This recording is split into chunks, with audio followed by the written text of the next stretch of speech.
अस्सलाम वालेकुम, मैं हूं सिद्रा मारूफ। आपको आज की खबर से आगाह करते चले। सियालकोट से डिस्ट्रिक्ट रिपोर्टर सैयद इरफान हैदर की रिपोर्ट के मुताबिक थाना कैंट की हदूद में वतन 26 न्यूज के नुमाइंदा इरफान हैदर के साथ होने वाली डकैती का मुलजिम पकड़ा गया।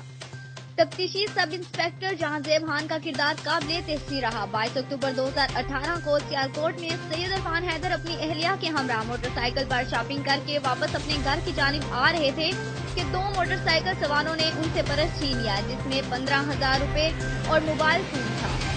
गुज़िश्ता रोज थाना कैंट के सब इंस्पेक्टर जहांजेब खान ने अपनी टीम के हमरा कार्रवाई करते हुए मुलजिम को गिरफ्तार करके मोबाइल बरामद कर लिया। यहाँ ये बात काबिल जिक्र है कि थाना कैंट के सब इंस्पेक्टर जहांजेब खान एक काबिल और ईमानदार पुलिस ऑफिसर हैं, जिन्होंने इलाका से जराइम की बिखुनी के लिए दिन रात एक कर दिया।